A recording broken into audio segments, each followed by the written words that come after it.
हो गया। Good evening. तो मैं बता दूं, ये आपका यूजीसी नेट जेआरएफ का क्लास है और ये फर्स्ट पेपर का क्लास है जिसमें बहुत सारे टॉपिक्स आपको पढ़ने हैं। एक टॉपिक आपका आईसीटी होता है, इंफॉर्मेशन एंड कम्युनिकेशन टेक्नोलॉजी। उस टॉपिक को मैं बताऊंगा और उसके बारे में थोड़ा सा टॉपिक में डेमो मैं आपको दूंगा। पहले डेमो देने से पहले मैं आपको बताऊंगा कि कौन कौन से टॉपिक्स, बेसिक टॉपिक्स हम इस सब्जेक्ट के अंदर कवर करेंगे। उसके बाद हम लोग डेमो स्टार्ट करेंगे। और अगर मैं कहूँ कि इसमें जो हमारा टॉपिक्स होगा, जो हम आईसीटी के अंदर कवर करेंगे, वो आपका जो सबसे पहला टॉपिक होगा वो है आपका बेसिक ऑफ कंप्यूटर्स। नोट कर लो। तो टॉपिक्स, अरे, topic for ICT net and JRF. इसके लिए मैं पहले टॉपिक बता दूं। जो सबसे इम्पोर्टेंट टॉपिक है वो है आपका basic of computers.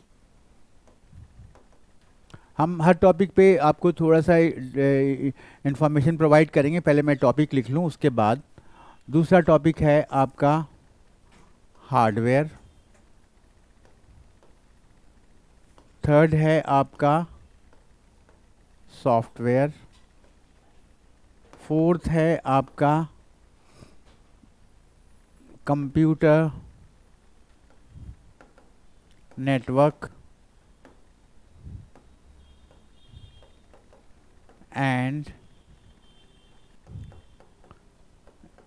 Internet. Fifth है आपका audio and video conferencing. Sixth है use of computer in higher higher education. Fifth है ई गवर्नेंस। इतने टॉपिक्स हमें कवर करने हैं आईसीटी में। बेसिक ऑफ कंप्यूटर्स में हम लोग पढ़ेंगे कि कंप्यूटर के कितने पार्ट्स हैं, उनके क्या क्या काम हैं, कुछ टर्म्स जो हैं कंप्यूटर से रिलेटेड आते हैं, एब्रीविएशन, वो हम लोग जानेंगे। नेक्स्ट टॉपिक मैंने हार्डवेयर लिखा है। हार्डवेयर कंप्यूटर में कौन कौन सा यूज़ करते हैं, उनका क्या क्या काम है, वो भी मैं आपको बताऊंगा। फिर सॉफ्टवेयर है, सॉफ्टवेयर के टाइप्स हैं, कितने तरह का सॉफ्टवेयर होते हैं, सिस्टम सॉफ्टवेयर, एप्लीकेशन सॉफ्टवेयर। ये टॉपिक्स हम लोग सॉफ्टवेयर वाले पार्ट में कवर करेंगे। Computer networks, basic computer networks का हमें नॉलेज आपको बताना है, कंप्यूटर नेटवर्क होता क्या है, क्या उसका एडवांटेज है, और सबसे इम्पॉर्टेंट हमें जानना है इंटरनेट के बारे में, जिसे हम पर डे डेली अपने लाइफ में यूज़ करते हैं। और हमारे एजुकेशन में, चाहे वो बेसिक एजुकेशन हो या आपका हायर एजुकेशन हो, उसमें भी हम कंप्यूटर का यूज़ करते हैं। कैसे करते हैं, क्या क्या टर्म्स हैं, वो हम आपको बताएंगे। नेक्स्ट है ऑडियो एंड वीडियो कॉन्फ्रेंसिंग। आजकल हम लोग कहीं भी हों, किसी जगह पे हों, हम लोग बात कर लेते हैं केवल आवाज़ के थ्रू या वीडियो के थ्रू।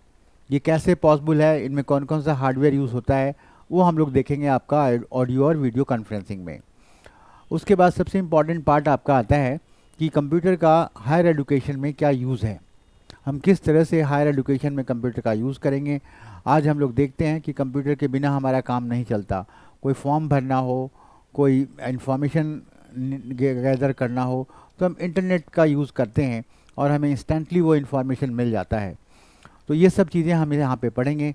और फिर है e governance, that is e governance, it is your e governance, electronic governance. आजकल सारे काम, चाहे आपका कॉलेज का हो, यूनिवर्सिटी का हो, गवर्नमेंट का हो, कोशिश किया जाता है कि हम लोग ऑनलाइन करें या इंटरनेट के थ्रू करें, पेपर वर्क को कम करें, हमें आना जाना ना पड़े, मोस्टली काम हमारे घर बैठे हो जाए।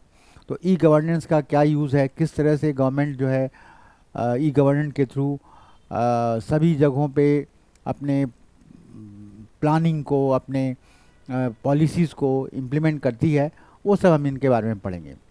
तो सबसे पहला जो मैंने टॉपिक लिखा था आपका था वो बेसिक ऑफ कंप्यूटर्स। मैं इसी के बारे में आपको बताऊंगा। उसके बाद जो है हम लोग हार्डवेयर और सॉफ्टवेयर वाले पार्ट पे आएंगे। तो हम सबसे पहला टॉपिक आपको आज मैं डेमो के रूप में आपके सामने रखूंगा, और वो है आपका basic of computers. Basic of computers.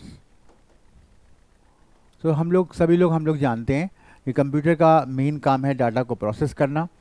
हम रॉ डाटा डालते हैं और ये हमें इंफॉर्मेशन देता है।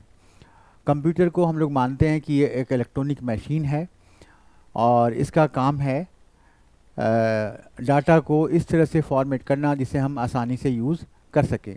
So computer is an electronic machine which can be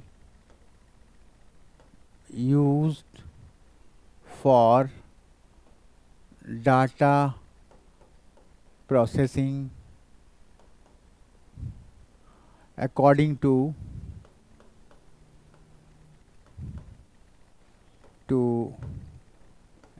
instruction given by user. इसे हम कह सकते हैं कि ये हमारा अगर कंप्यूटर है तो इसमें हम रॉ डाटा डालेंगे, रॉ डाटा, और ये हमें देगा इंफॉर्मेशन। और जो भी डाटा ये प्रोसेस करेगा उसके लिए हमें देना पड़ेगा इंस्ट्रक्शंस। जिस कंप्यूटर को हम आज देखते हैं उसको बनने में काफ़ी टाइम लगा। उससे पहले बहुत सारे छोटे छोटे डेवलपमेंट्स हुए, लेकिन जो सबसे इम्पॉर्टेंट डेवलपमेंट है एक व्यक्ति ने किया जिस पर आज हमारा मॉडर्न कंप्यूटर बेस्ड है, जिसे हम बोलते हैं चार्ल्स बाबेज। चार्ल्स बाबेज को कभी कभी हम लोग बोलते हैं कि फादर ऑफ कंप्यूटर्स हैं, क्योंकि आज जो कंप्यूटर यूज़ करते हैं उसके जो बेसिक पार्ट्स हैं वो उसका आइडिया चार्ल्स बाबेज ने दिया था। बाद में कंप्यूटर्स को और भी बेटर बनाया गया with the help of electronic devices, और यहाँ से हमारा जनरेशन शुरू होता है। तो हमें इतना डिटेल जनरेशन में आपको आईसीटी में नहीं जानना है। जो हमें आपको बताना है वो है कंप्यूटर के बेसिक दो पार्ट्स होते हैं, एक है आपका हार्डवेयर और दूसरा है आपका software. So computer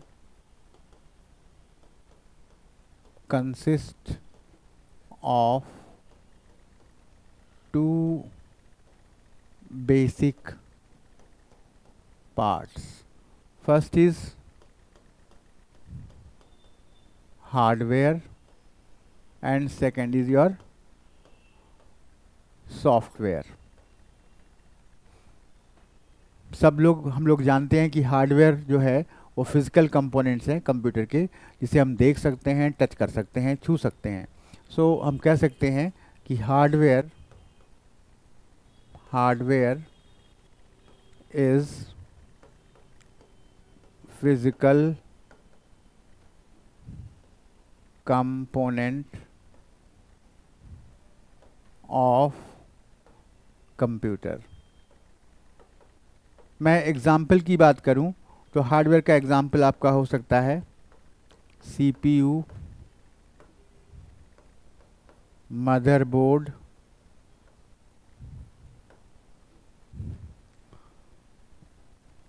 keyboard, mouse, etc। ये सारे हमारे कंप्यूटर के हार्डवेयर हैं जो हमें डाटा को प्रोसेस करने में हेल्प करेंगे। दूसरा जो हमने कंपोनेंट बताया है वो है आपका सॉफ्टवेयर।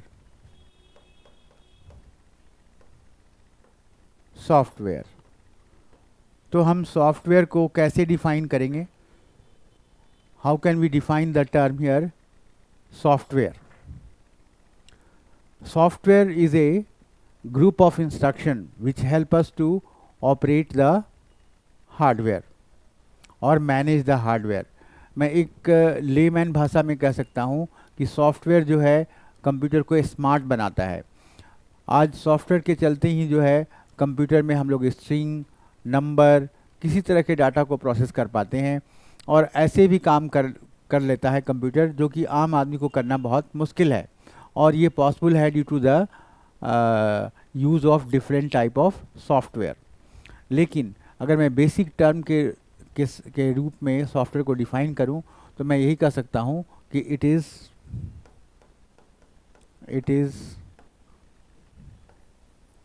ग्रुप ऑफ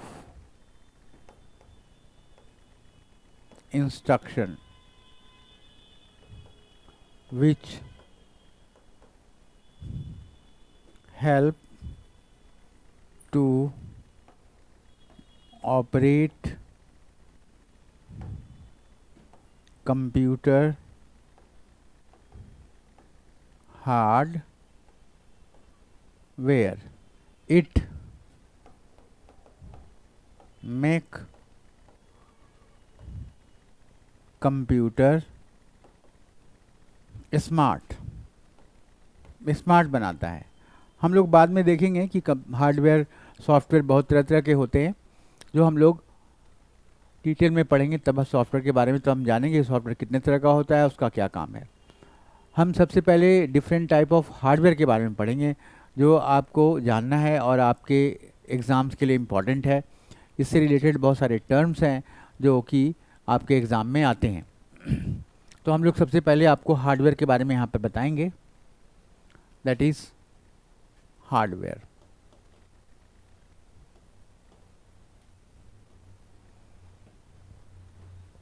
तीन बेसिक हार्डवेयर हम अपने कंप्यूटर में यूज़ करते हैं। Three basic hardware use in computers are, three basic hardware used in computer are. पहला है आपका CPU, दूसरा है आपका मेमोरी और तीसरा है आपका इनपुट आउटपुट डिवाइसेस। ये तीन बेसिक हार्डवेयर हैं। इसके अलावा मदरबोर्ड, SMPS ये सब भी हम यूज़ करते हैं, लेकिन ये आपके बेसिक्स हैं। सबसे पहला पार्ट है CPU। CPU का सभी लोग जानते हैं फुल फॉर्म क्या होता है, सेंट्रल प्रोसेसिंग यूनिट। तो हम लोग सबसे पहले CPU पे के बारे में जानेंगे। सेंट्रल प्रोसेसिंग यूनिट, और नाम से पता चलता है कि इसका मेन काम होगा डाटा को कंप्यूटर में प्रोसेस करना। और छोटे कंप्यूटर में हम लोग जिस तरह का CPU यूज़ करते हैं उसका नाम है आपका माइक्रो प्रोसेसर, छोटा processor. So all the processing of data is done inside the computer in CPU। All data processing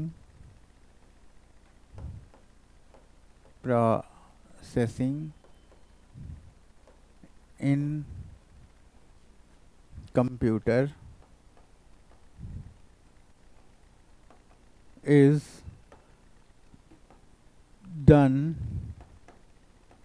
in CPU. It also control all the operation of computer. इसीलिए that is why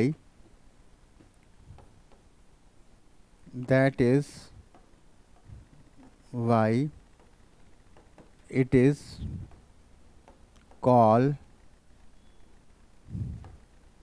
brain of computer. इसीलिए कभी कभी इसको हम लोग brain of computer भी बोलते हैं, क्योंकि प्रोसेसिंग तो करता ही करता है. जितने भी ऑपरेशंस होते हैं हमारे सीपीयू के अंदर, वो सारा का सारा ऑपरेशन जो है हमारा सीपीयू कंट्रोल करता है. जिस तरह से हमारे बॉडी में माइंड सारे बॉडी के फंक्शंस को ऑपरेट करता है. सीपीयू के भी पार्ट्स हैं जो कि डाटा को प्रोसेस करने में हेल्प करेंगे. कभी कभी ये पार्ट्स के बारे में भी आपसे एग्ज़ाम में पूछा जाता है कि क्या है और सीपीयू के कौन कौन से पार्ट्स हैं. तो सीपीयू के 3 पार्ट्स हैं. पहला है आपका एलयू, दूसरा है सीयू और तीसरा है रजिस्टर्स. तो हम लोग देखेंगे कि सीपीयू के कौन कौन से पार्ट्स हैं. तो सीपीयू ऑल्सो कंसिस्ट ऑफ 2 और 3 parts. CPU consist of 3 parts.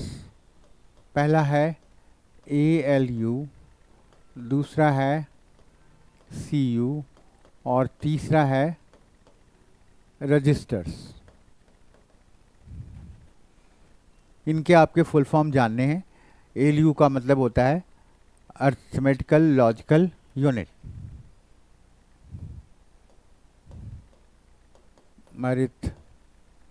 Arithmetical logical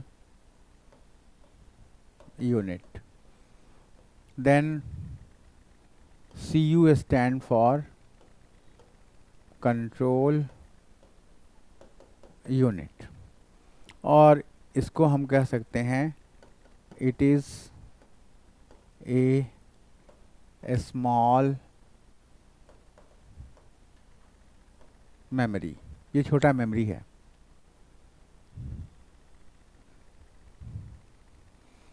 तो ये 3 सीपीयू के पार्ट हैं. पहला पार्ट जिसका नाम है ALU, अरिथमेटिकल लॉजिकल यूनिट. नाम से पता चल रहा है कि ये सर्किट होते हैं जो एडिशन, सब्ट्रैक्शन या लॉजिकल ऑपरेशन जैसे ग्रेटर दैन, लेस दैन, इन सब ऑपरेशन को परफॉर्म करने में कैपेबल हैं. ये सारा काम कर सकता है, लेकिन इसको करने के लिए हमें कंट्रोल सिग्नल की ज़रूरत पड़ेगी और वो कंट्रोल सिग्नल हमारा CU देगा. तो हम कह सकते हैं कि जो हमारा CU है, it control all the operation of the CPU and as well as data transfer between different parts. तीसरा पार्ट जिसका हमने नाम रजिस्टर दिया है, वो एक छोटी मेमोरी होती है जो कि डाटा को प्रोसेसिंग के समय स्टोर करने का काम करेगा. जैसे फॉर एग्ज़ाम्पल हमने लिखा 2 × 4 + 6, तो हम लोग इसमें सबसे पहले मल्टीप्लाई का काम करेंगे. और रियल लाइफ में अगर हम मल्टीप्लाई करते हैं तो हम अपने दिमाग में स्टोर कर लेते हैं और उसके बाद जो है जो आंसर आता है उसको हम 6 से ऐड करते हैं. कंप्यूटर के पास ऐसा कोई माइंड तो होता नहीं, तो इसकी वैल्यू को टेम्पररी जिस डिवाइस के अंदर स्टोर करेगा, जिसका नाम है आपका रजिस्टर. तो ये 3 पार्ट हैं हमारे सीपीयू के, और ये तीनों पार्ट डाटा को प्रोसेस करने में आपको हेल्प करेगा. तो हमने सबसे इम्पॉर्टेंट सीपीयू का काम बताया. ये सबसे इम्पॉर्टेंट पार्ट है और ये इसलिए सबसे महंगा होता है. और कंप्यूटर की स्पीड, कंप्यूटर की एफिशिएंसी हम कभी कभी सीपीयू की एफिशिएंसी से मेज़र करते हैं. सीपीयू के बाद जो दूसरा सबसे इम्पॉर्टेंट पार्ट है वो है आपका मेमोरी सिस्टम.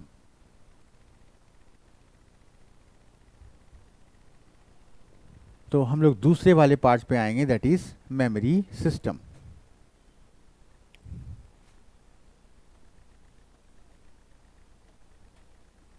मेमोरी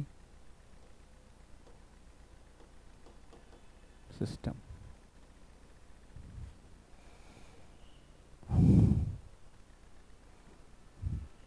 वो सारे डिवाइसेस जो डाटा को स्टोर करने का काम करेगा उसे हम मेमोरी सिस्टम कहते हैं।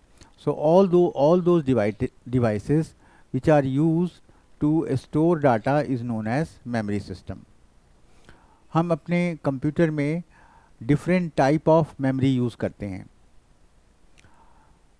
क्योंकि कुछ मेमोरी ऐसे होते हैं जो कि टेम्परेरी हैं। वो डाटा को तभी तक स्टोर करेंगे जब तक हमारे कंप्यूटर में लाइट है। लाइट चली जाएगी तो उस पर रखा हुआ डाटा भी चला जाएगा। लेकिन इस तरह के मेमोरी को हम लोग कभी कभी वोलाटाइल मेमोरी बोलते हैं, और ये फास्ट होता है। कुछ मेमोरी होते हैं परमानेंट, जो लाइट चली भी जाएगी तब भी डाटा रखेगा, और ये होता है हमारा नॉन वोलाटाइल। लेकिन ये स्लो होता है और थोड़ा सस्ता भी होता है। तो हमें दोनों तरह का मेमोरी यूज़ करना पड़ेगा, जिससे कि हम अपने कंप्यूटर के स्पीड को भी घटने नहीं दें और कंप्यूटर का कॉस्ट भी ना घटे और डाटा भी हमारा परमानेंट स्टोर हो। तो मैं सबसे पहले आपके स्क्रीन पे फिगर बनाऊंगा कि कौन कौन से मेमोरी हम अपने कंप्यूटर में यूज़ करते हैं। तो सबसे पहला जो मेमोरी आएगा वो है आपका सीपीयू रजिस्टर। दूसरा आएगा कैच मेमोरी। तीसरा आएगा मेन मेमोरी, और चौथा आएगा हमारा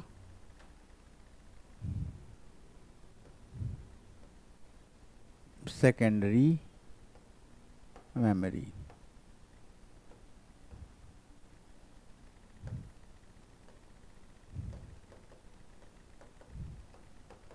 इसको हम लोग बोलते हैं कभी कभी मेमोरी हायरार्की। तो इतने तरह का मेमोरी हम अपने कंप्यूटर में यूज़ करते हैं। इस तरह का मेमोरी बनाने का ऑब्जेक्टिव है कि जैसे जैसे हम ऊपर जाएंगे साइज़ घटेगा, मतलब कि सबसे कम साइज़ का आपका सीपीयू रजिस्टर होगा, लेकिन इसकी स्पीड सब बढ़ेगी।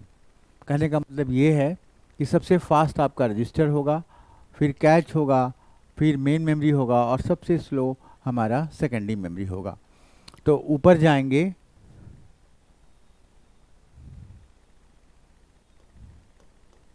Speed increase but size decrease, size आपका डिक्रीज होगा। और नीचे आएंगे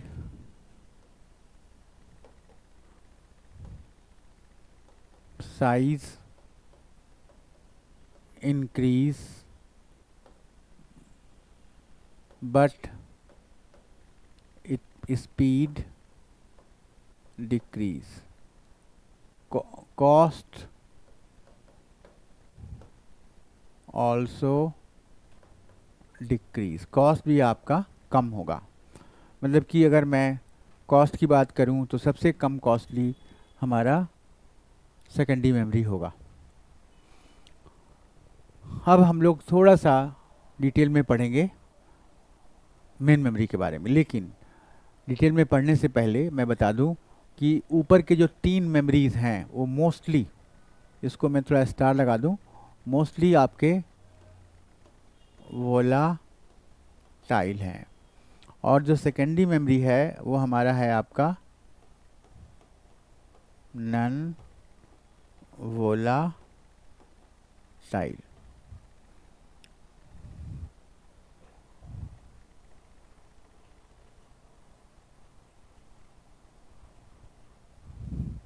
तो CPU register, catch, main memory and secondary memory. इसमें से ऊपर के तीन जो हैं वो मोस्टली वोलाटाइल हैं, टेम्पररी हैं, डाटा को परमानेंटली स्टोर नहीं कर सकते। हम लोग थोड़ा सा डिस्कशन करेंगे मेन मेमोरी के बारे में, फिर मैं आपको कैश के बारे में बताऊंगा कि इसका यूज़ क्या होता है। तो हम लोग आते हैं मेन मेमोरी पे।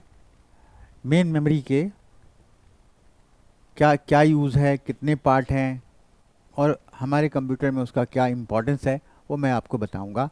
तो सबसे पहले हम लोग आते हैं मेन मेमोरी। मेन मेमोरी और कभी कभी प्राइमरी मेमोरी।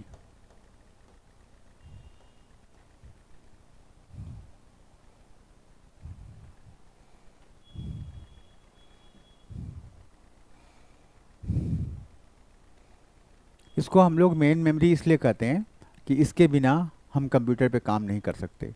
अगर हमारे कंप्यूटर के अंदर मेन मेमोरी ना हो तो हमारे लिए काम करना पॉसिबल नहीं होगा। और मेन मेमोरी के दो पार्ट्स होते हैं। There are two parts of main memory. First is your RAM और सेकंड जो है वो आपका है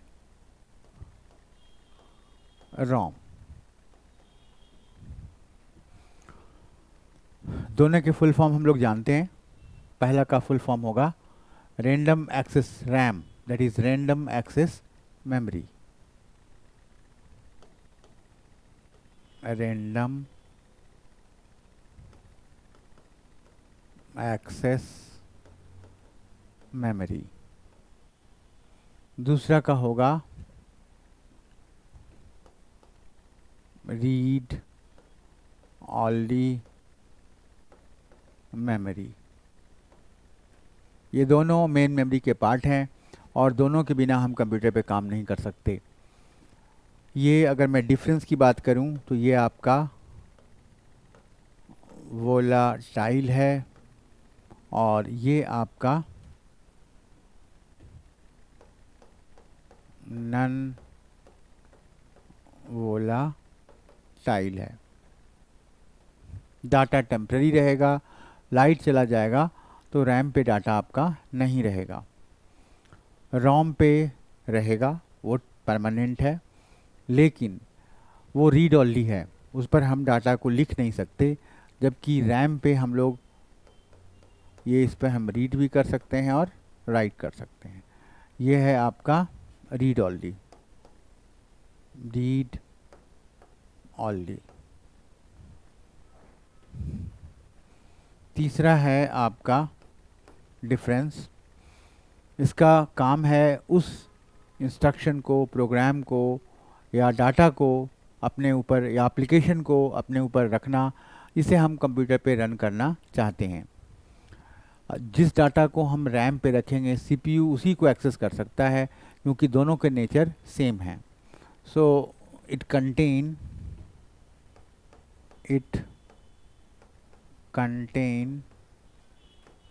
those data which are going to be executed in CPU। जो हम CPU में एक्सिक्यूट करना चाहते हैं उसे हम लोग रैम पे रखेंगे। अब प्रश्न उठता है कि रोम का क्या काम है। जो आपने देखा होगा कि जब हम कंप्यूटर पे बैठते हैं तो कंप्यूटर को स्टार्ट करने में कुछ टाइम लगता है, few second, few moment, few minute भी लग सकता है। तो उस समय जो कंप्यूटर स्टार्ट होता है वो डाटा हमारा आता है रोम से। कहने का मतलब मेरा ये था कि बिना रोम के हम कंप्यूटर को स्टार्ट नहीं कर सकते। टेक्निकल भाषा में हम लोग बोलते हैं कि it help to boot the computer और start the computer. So RAM contain ROM contain ROM contain those data which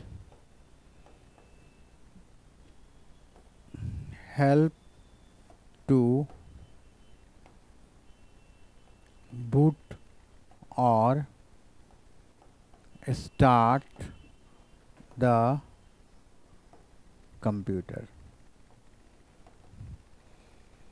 तो जैसा कि मैंने लिखा कि रैम के बिना हम कोई प्रोग्राम रन नहीं कर सकते और रोम के बिना हम कंप्यूटर को स्टार्ट नहीं कर सकते। तो दोनों का होना हमारे कंप्यूटर में ज़रूरी है। इस टॉपिक से कभी कभी क्वेश्चन आ जाता है, रैम क्या है, रोम क्या है, कैसे उसके नेचर हैं। तो ये टॉपिक आपके लिए इम्पॉर्टेंट है। अगर मैं आपसे पूछूं कि इसमें कौन सा मेन मेमोरी का पार्ट ज़्यादा एक्टिव होता है, ज़्यादा इम्पॉर्टेंट है, तो वो हम कह सकते हैं कि रैम है। रैम पे बार बार डाटा आएगा, तरह तरह के डाटाज आएंगे और ये ज़्यादा एक्टिव होगा। लेकिन सबसे बड़ी बात है कि इसका जो नेचर है वो आपका वोलाटाइल है। डाटा इस पे रखा हुआ डाटा आपका परमानेंट नहीं रहेगा, लाइट जाने के बाद चला जाएगा। तो हमें एक ऐसे मेमोरी की ज़रूरत पड़ेगी जो कि कंप्यूटर के डाटा को परमानेंटली स्टोर करे, और वो है हमारा सेकेंडरी मेमोरी। तो अब हम लोग प्राइमरी मेमोरी के बाद सेकेंडरी मेमोरी के बारे में जानेंगे कि कौन कौन से सेकेंडरी मेमोरी हम अपने कंप्यूटर में यूज़ करते हैं और उनका क्या क्या काम है। तो हम लोग दूसरे वाले सेकेंडरी मेमोरी वाले पार्ट पे आ रहे हैं, दैट इज़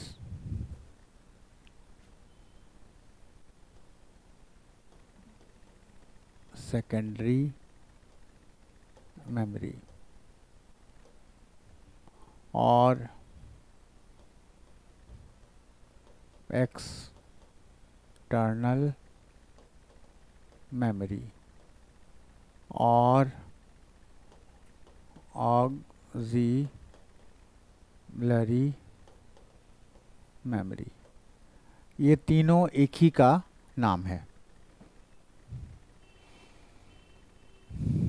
सेकेंडरी, एक्सटर्नल या ऑक्सिलरी, सभी का नेचर सभी एक ही है, अलग अलग नाम अलग अलग है। तो जैसा कि मैंने बताया कि ये none all secondary memory are non volatile, cheaper than main memory and generally used for storing data permanently. So secondary memory is cheaper than main memory and are non-volatile,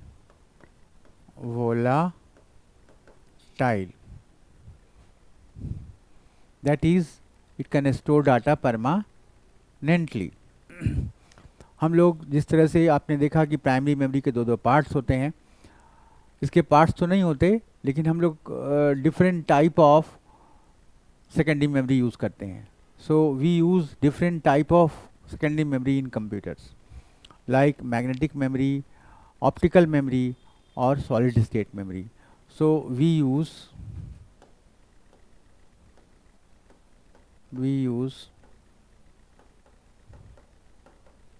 different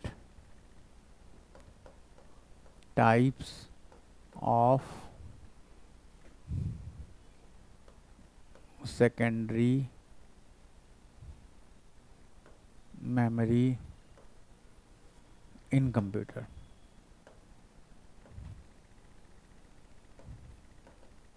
Like magnetic memory, दूसरा है आपका optical memory, और तीसरा है आपका solid state memory. तो ये तीन तरह के हम सेकेंडरी मेमोरी अपने कंप्यूटर में यूज़ करते हैं। मैग्नेटिक मेमोरी के कौन कौन से एग्जाम्पल हैं? जैसे आपका है मैग्नेटिक डिस्क, या इसको कभी कभी हम लोग बोलते हैं हार्ड डिस्क। दूसरा है आपका फ्लॉपी, और तीसरा है आपका मैग्नेटिक टेप। ये तीनों आपके मैग्नेटिक मेमोरी हैं।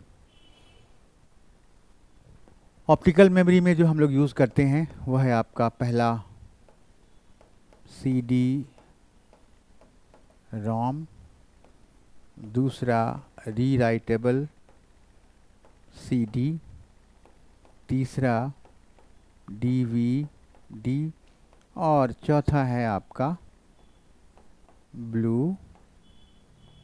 ब्लू-रे। ये चारों जो हैं आपके ऑप्टिकल मेमोरी हैं। ऑप्टिकल मेमोरी का मतलब होता है ऐसा मेमोरी जिसमें हम किसी न किसी रूप में लाइट का यूज़ करें। ऐसे मेमोरी को हम लोग ऑप्टिकल मेमोरी कहते हैं। और CD रोम, RW, राइटेबल CD, DVD या ब्लू-रे, ये सारे के सारे आपके ऑप्टिकल मेमोरी हैं। आजकल जो हम मेमोरी, सेकेंडरी मेमोरी बहुत कॉमनली यूज़ करते हैं वह है आपका पेन ड्राइव। तो pen drive is a solid state memory. Pen drive ये हमारा सॉलिड स्टेट मेमोरी है, और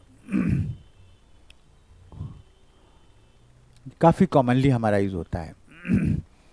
मैं थोड़ा थोड़ा सबके बारे में बता दूं। जो हमारा हार्ड डिस्क है वो सबसे कॉमन मैग्नेटिक मेमोरी है, और ये गोल होता है। बाहर से देखने में गोल नहीं लगता, लेकिन अंदर से ये राउंड होता है, और इस सर्कुलर मेटल से बना होता है, और इस पर डाटा को हम लोग परमानेंटली स्टोर करते हैं। नेक्स्ट है आपका फ्लॉपी, जो आजकल हम लोग यूज़ नहीं करते, क्योंकि ये बहुत छोटा होता है, इसका साइज़ बहुत कम है। इसकी साइज़ 1.44 MB के बराबर होता है, और बहुत अनरिलायबल है। तो आज के ज़माने में हमारे पास बहुत सारे इसके अल्टरनेटिव्स हैं, इसलिए आजकल इसका यूज़ हम लोग नहीं के बराबर करते हैं। और ये भी आपका गोल होता है जैसा आपका मैग्नेटिक डिस्क था, लेकिन ये बना होता है प्लास्टिक से। जो आपका मैग्नेटिक टेप है वो ऑडियो टेप या लंबा होता है, और ये एक स्लो डिवाइस है, लेकिन बहुत ही सस्ता है, और इसके साइज़ को हम लोग बढ़ा घटा सकते हैं। तो ये भी हमारा एक सेकेंडरी मेमोरी है, और डाटा को परमानेंटली स्टोर करने का काम करता है, और लंबे समय तक अगर स्टोर करना है तो हम इसका यूज़ करेंगे। दूसरा ऑप्टिकल मेमोरी है, जैसा मैंने बताया कि ये हमारा लाइट या लेज़र बीम यूज़ करता है डाटा को रीड एंड राइट करने के लिए। जो पहला ऑप्टिकल मेमोरी हमने बताया वो है आपका CD ROM, compact disc read only memory. मैं लिखूँ इसका full form, compact disc read only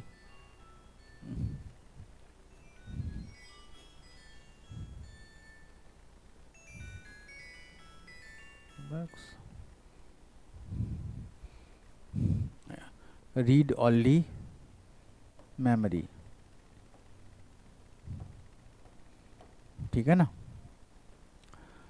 CD ROM, compact disc read only memory, ये बहुत ही आजकल तो इसका यूज़ नहीं होता, क्योंकि इससे बेटर क्वालिटी के हमारे पास हैं।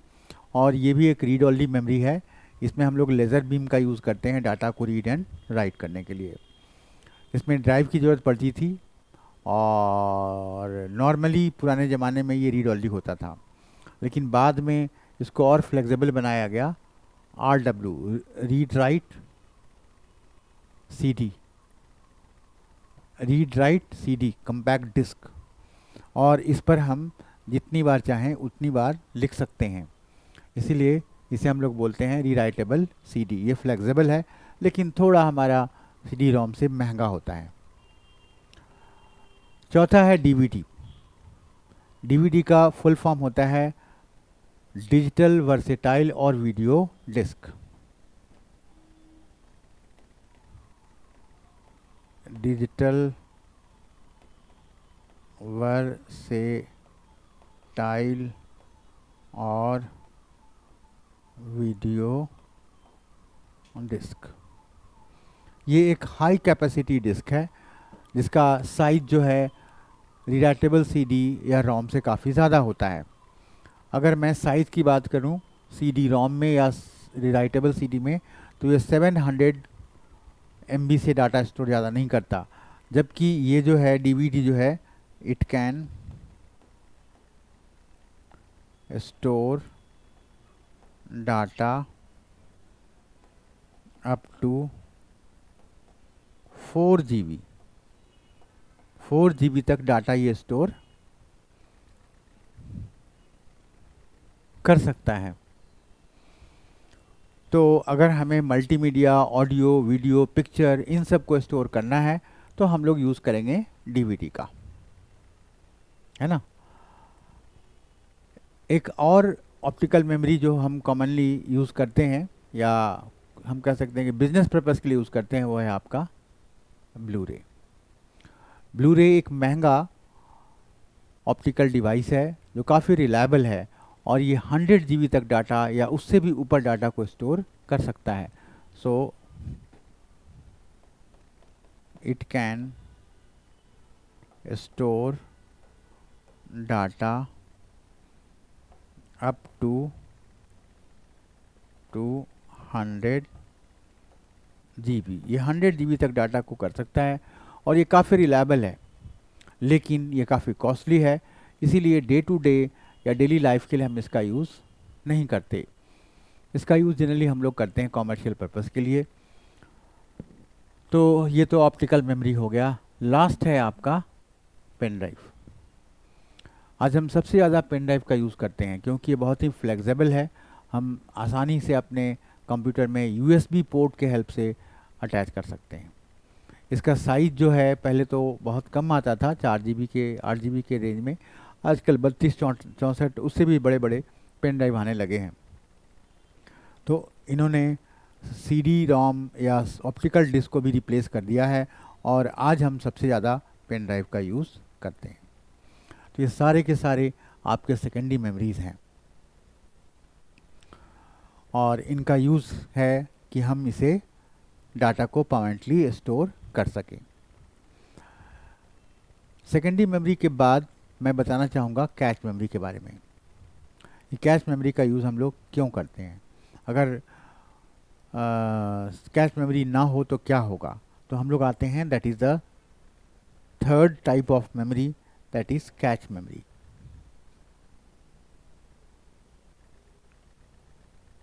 Cash memory. सो ये एक फास्ट मेमोरी है जो मेन मेमोरी और CPU के बीच में यूज़ होता है और क्योंकि ये फास्ट है तो इससे डाटा को फेच करने में टाइम कम लगेगा। सो it is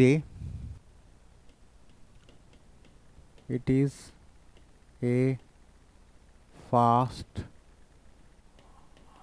memory used between CPU and main memory। इसका काम क्या है? Its main function is to increase the performance of the computer. Its main function is to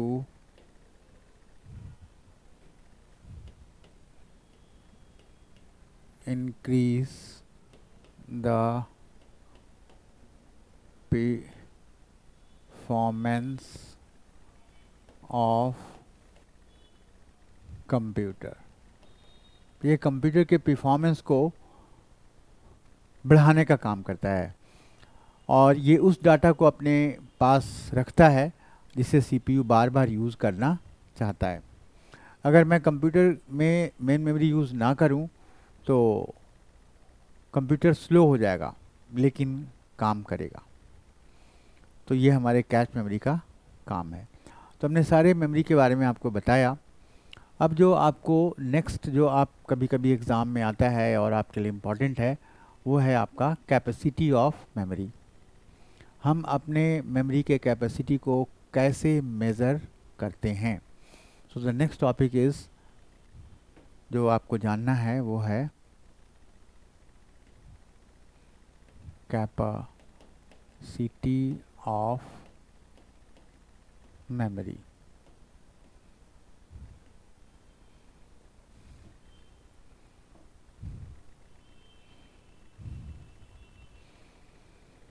So the capacity of memory is measured in bit, byte, kilobyte, etc. These are the unit of measuring the capacity of memory.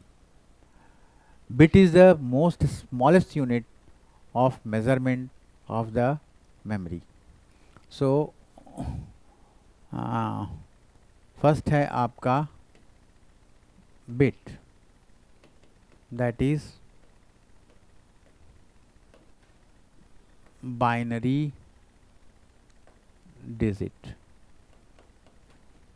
क्या होता है? कहता है single 0 and 1 is known as bit। Single 0 और 1 is known as bit। ये bit है। एक box है तो इस बॉक्स में मैं 0 डालूं या 1 डालूं, ये हमारा बिट कहलाएगा। तो single box is consider as bit. Next जो इससे बड़ा यूनिट है वो है आपका निबल। निबल 4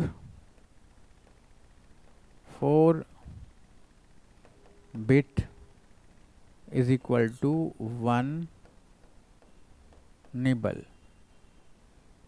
4 बिट जो है मिल करके एक निबल बनेगा, है ना।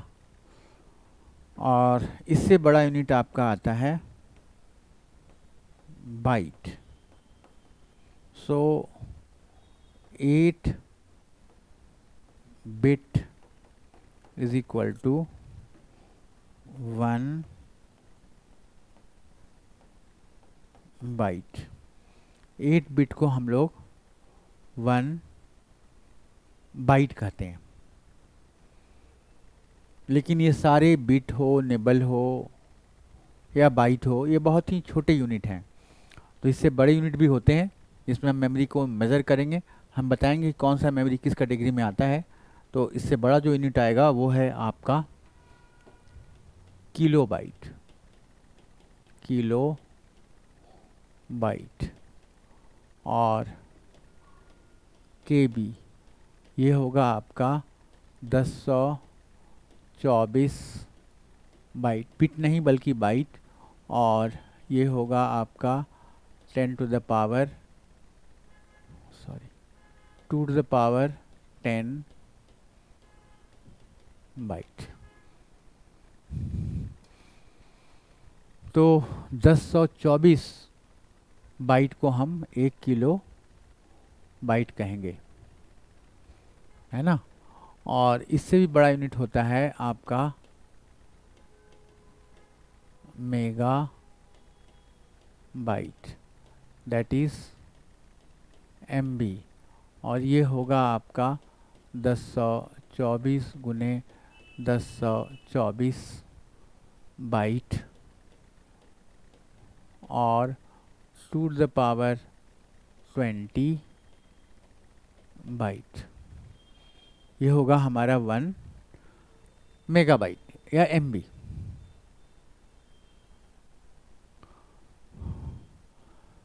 नेक्स्ट आपका आता है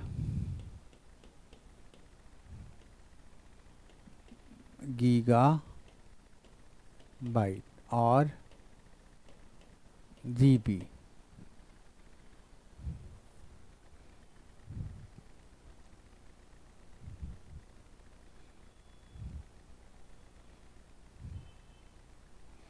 और इसमें होगा आपको 1024 byte is equal to 2 to the power 30 byte. आजकल इससे भी बड़े यूनिट आने लगे हैं, terabyte. So the next is your terabyte और टीबी। अरे गड़बड़ हो, सॉरी सॉरी सॉरी सॉरी, थोड़ी सी गलती हो गई। एक मिनट 1024 गुने 1024 गुने 1024, थ्री टाइम्स, देन हियर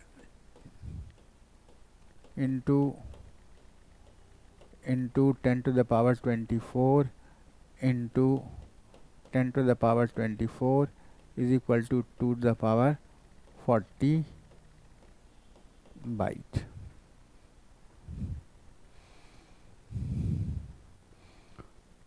तो इतने सारे यूनिट्स हैं जिसके हेल्प से हम मेमोरी को मेज़र कर सकते हैं। आजकल इससे भी बड़े बड़े यूनिट आते हैं, लेकिन ये कॉमन है जो हम लोग अपने कंप्यूटर में यूज़ करते हैं। और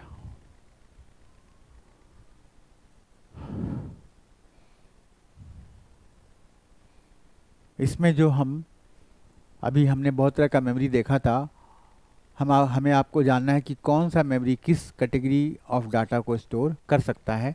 तो आपने देखा था कि हमने सबसे पहले लिखा था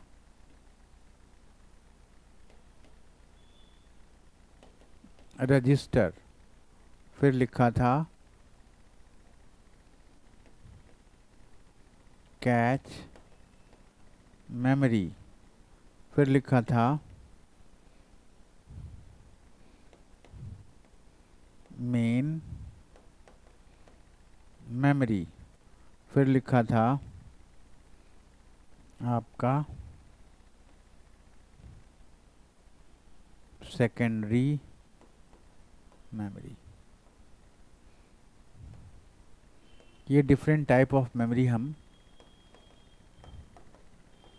यूज़ कर रहे थे। और इसमें इसका साइज होगा बिट और बाइट में, इसका साइज होगा एमबी में, इसका साइज होगा जीबी में, इसका साइज होगा जीबी और टीबी में। तो इस तरह के रेंज में हम अपने मेमोरी को स्टोर करते हैं। तो ये सारी बातें हमने आपको मेमोरी से रिलेटेड बताया, और इससे बहुत सारे क्वेश्चंस आपके एग्ज़ाम में आते हैं। इसके बाद जो तीसरा सबसे इम्पोर्टेंट हार्डवेयर था वो था आपका इनपुट आउटपुट डिवाइसेस।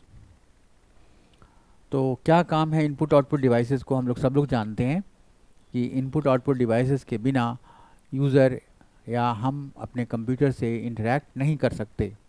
तो जो नेक्स्ट पार्ट है that is input output devices,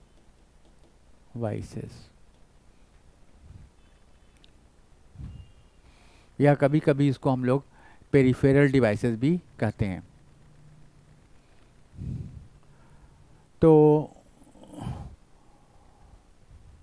इसके बिना हमारे कंप्यूटर से इंटरेक्शन पॉसिबल नहीं है, हम यूज़र जो है इंटरेक्ट नहीं कर सकता। So it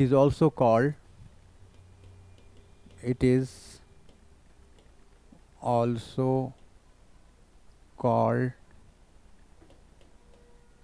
peripheral devices. It help to interact user with computer. तो कंप्यूटर से अगर यूज़र को इंटरेक्ट करना है तो हम लोग यूज़ करेंगे इनपुट आउटपुट डिवाइसेस। दो तरह के, आप नाम से पता चला है कि एक इनपुट डिवाइस होगा आपका, एक आउटपुट डिवाइस होगा। तो जो पहला पार्ट है वो आपका इनपुट डिवाइस है, इनपुट डिवाइस। अगर हमें कंप्यूटर के अंदर कुछ डालना है प्रोसेसिंग के लिए तो हम लोग यूज़ करेंगे input device. So it is use to input different type of data. और इसमें जो हम सबसे कॉमन डिवाइस यूज़ करते हैं वो है आपका कीबोर्ड। कीबोर्ड से हम लोग क्या इनपुट करते हैं? कीबोर्ड से हम लोग इनपुट करते हैं टेक्स्ट और नंबर। तो अगर हमें नंबर इनपुट करना है या टेक्स्ट इनपुट करना है तो हम लोग कीबोर्ड का यूज़ करेंगे। लेकिन अगर कीबोर्ड के अलावा पिक्चर करना है, ऑडियो करना है, वीडियो करना है, तो उसके लिए हमारे पास दूसरे तरह के डिवाइसेस आएंगे। और जैसे कि मैं अगर एग्जांपल कहूँ कि हमें पिक्चर को इनपुट करना है तो उसके लिए हम लोग यूज़ करेंगे स्कैनर। अगर हमें साउंड को करना है तो माइक्रोफोन। अलग अलग इनपुट डिवाइसेस हैं जो हम लोग यूज़ करेंगे। तो ये भी आपका एक बहुत ही इम्पॉर्टेंट पार्ट है हमारे कंप्यूटर का। उसके बाद जो आउटपुट डिवाइस आता है उसमें हम लोग यूज़ करते हैं आपका डिस्प्ले डिवाइस और प्रिंटर्स। डिस्प्ले डिवाइस को हम लोग कहते हैं सॉफ्ट कॉपी, और जो प्रिंटर्स से आउटपुट निकलता है उसे हम लोग बोलते हैं हार्ड कॉपी। और जो डाटा प्रोसेस होता है उसे हम अपने आउटपुट या आउटपुट डिवाइस पे देखते हैं, या तो उसके लिए हमें डिस्प्ले डिवाइस चाहिए, जैसे आपका एलसीडी है, एलईडी है, इनका यूज़ करते हैं। तो ये मैंने आपको हल्का सा कंप्यूटर हार्डवेयर के बारे में सब कुछ बताया। और इस तरह से हम लोग, जिस तरह से आपको मैंने हार्डवेयर बताया उसी तरह से हम लोग कंप्यूटर नेटवर्क से भी बहुत सारे क्वेश्चंस आपके एग्ज़ाम में आते हैं। तो हमें कंप्यूटर नेटवर्क के बारे में भी आपको जानना होगा। तो आप कभी इस तरह से हमारे क्लास में ज्वाइन करेंगे तो हम चाहेंगे कि आपको उसके बारे में बताएं और कंप्यूटर नेटवर्क के बारे में बताएं। तो आज डेमो में मैं इतना ही रहने दूंगा, और जो नेक्स्ट कोई अगर डेमो होता है तो मैं आगे आपको बताऊंगा। So thank you for that class today.